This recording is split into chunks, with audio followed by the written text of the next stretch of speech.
আসসালামু আলাইকুম।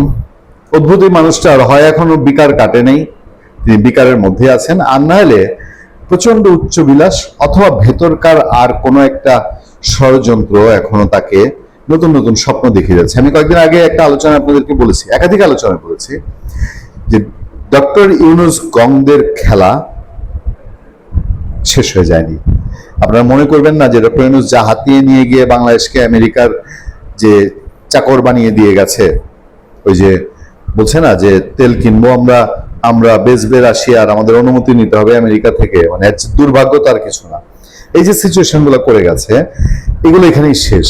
এরা ভেতরে ভেতরে ইউনূস গং এরা তৎপর, এটা আমি খুবই দারুণভাবে বিশ্বাস করি।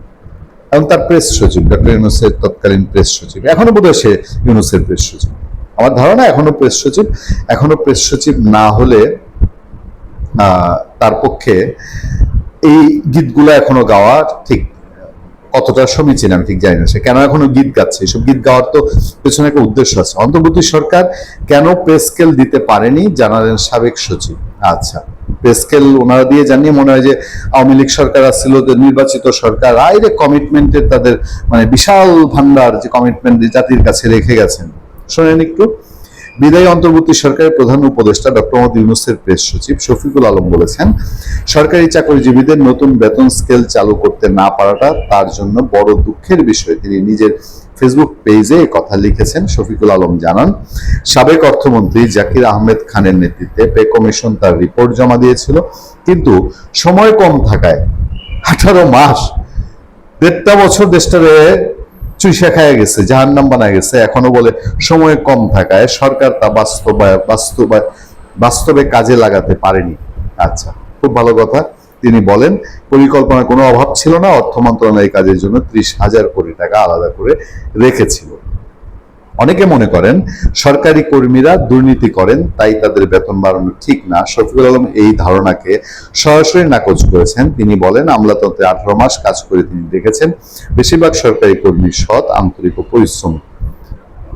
এটিও কিন্তু মুখে বলে, বুঝছেন, কিন্তু মানে এই ভেতরে ভেতরে কিন্তু অন্য খেলা।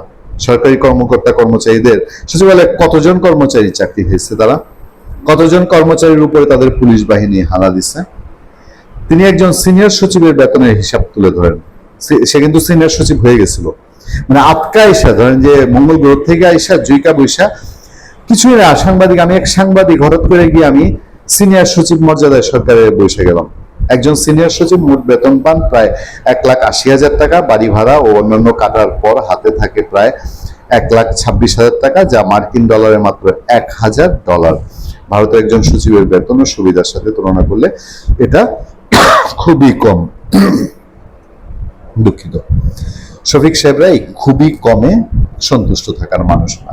সেই জন্য শোনা যায় তিনি এখন আবার কোন এক পত্রিকার সম্পাদক হয়েছেন। এবং এই লোকগুলো বাংলাদেশে যে, আমি মূলত সে পে কমিশন নিয়ে কি গীত গাইলো এটার জন্য আমি আপনাদেরকে বলিনি। আমার ভেতরে ধারণা যে এরা এখনো কোনো খেলা খেলছে এবং এই খেলা আগামীতে আরো প্রকট কিছু হয়ে উঠতে পারে। ভালো থাকবেন, সুস্থ থাকবেন, সত্য, করুণা এবং সহনশীলতার সাথে আপনাদের সাথে আমি আতিক রহমান, পূর্ণিয়া।